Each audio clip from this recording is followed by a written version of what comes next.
Have you ever had one of those brilliant ideas for an app and thought, man, I wish I could build that? Well, programming is what turns that idea into a reality. In this explainer, we're going to build a programmer's toolbox piece by piece so you can see how to turn abstract logic into real working code using Java. Let's get right into it. So here's our game plan. We'll start with the very basics, how to even talk to a computer.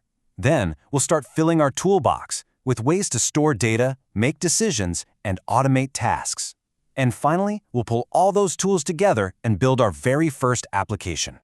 So, first things first, how do we take an idea that's just floating around in our head and get a computer, a literal box of circuits and wires, to actually understand what we want and then do it? Well, it all starts with you. You're the one with the vision. The program is just the set of instructions you write down in a language the computer gets, in this case, Java. The computer is just a very obedient worker that follows your instructions to the letter. You're the boss. Now, even a program this simple has a very specific structure. This is what programmers call syntax. Think of it like grammar. The public class main part is like the main container for our code. Inside that, the main method is the official front door. It's where the computer always starts. And this line right here, system.out.println, is the actual command. And notice those little details? The curly braces create the blocks. The semicolons end the command. Every single symbol is part of the language and tells the computer exactly what to do. Okay, so we can give a command. That's a great start. But a program isn't very smart if it can't remember anything. So the very next tool we need for our toolbox is something to store and manage information. And that's where variables come in. The best way to think about them is as labeled boxes ready to hold your data. But here's the catch. You have to tell the computer what kind of stuff you're going to put in each box. If it's a whole number, you label the box int. If it's text, you label it string. And if it's a simple yes or no, you label it boolean. That syntax is you telling the computer, hey, get me a box built for this specific type of data. But what happens when you try to cram the wrong shape into a box? Well, that's called typecasting. Imagine you have a decimal number, like 9.99, and you try to force it into a box that's only built for whole numbers.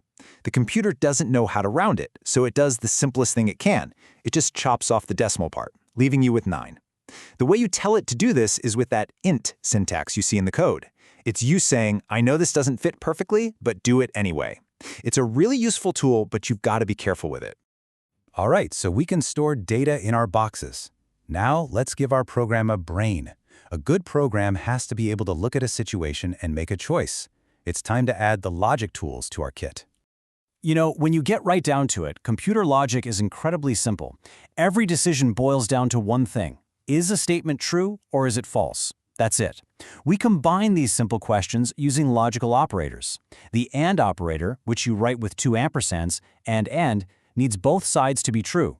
The OR operator, written as 2 vertical bars, or, only needs one side to be true. And the NOT operator, just an exclamation point, exclamation, simply flips true to false and false to true. So, how does that true or false stuff look in our actual code? Well, it's the engine that drives if-else statements. The program asks a question inside the parentheses, like, is the score greater than or equal to 90? If the answer is true, it runs the code inside the first set of curly braces. If it's false, it just skips down to the next else if and asks the next question. This syntax creates forks in the road, allowing your program to react differently to different situations. Making decisions is awesome, but you know what isn't? Writing the same exact code over and over and over. So let's add some power tools to our toolbox. These are called loops, and they are all about automation. Our first power tool is the for loop. This is your best friend when you know exactly how many times you need to repeat something. Its syntax, right there in the parentheses, has 3 parts. First, a starting point. Second, a stopping condition. And third, what to do after each cycle. It's precise, it's controlled, and it's incredibly efficient. But what if you don't know how many times you need to repeat? What if you're just waiting for something to happen? For that, we have the while loop. Think of it like a bouncer at a club. It checks a condition at the door. As long as that condition is true, it lets the code inside run again. In this example, it keeps asking for the password while the input is wrong. The very moment the correct password comes in, the condition becomes false. The bouncer steps aside, and the program moves on. Wow, our toolbox is getting seriously packed. But as our programs get bigger and more complex, we need ways to keep things neat and tidy, to avoid total chaos. It's time for some organizational tools. First up are methods. The best way to think of a method is like a little specialized machine you build to do one very specific job. You define it once, give it a name, and then anytime you need that job done, you just call its name instead of rewriting all the instructions. It keeps your main code so much cleaner and makes your logic easy to reuse. And now for the master tool, the very heart of modern programming, classes and objects. It's actually a simple idea. A class is just the blueprint. It defines what a student is, what information it should hold, what it should be able to do. But a blueprint isn't a house, right? An object is the actual, real thing you build from that blueprint. It's a specific student, Ava, with her own specific data. And the new keyword, that's the magic syntax that tells the computer, hey, take this blueprint and build me a real one. And that's it. We've done it. We've assembled a complete, functional programming toolbox. So now for the really fun part. Let's put all of these tools together and build something that actually does something useful. Just look at how these different pieces can work together to create an interactive menu. We're using a while loop to make sure the menu stays on the screen. Inside that loop, we have an if-else structure that's constantly checking the user's choice and deciding which piece of code to run. This isn't just a list of commands anymore, it's an orchestra, with all our tools playing together to create a seamless user experience. And this slide really brings it all home.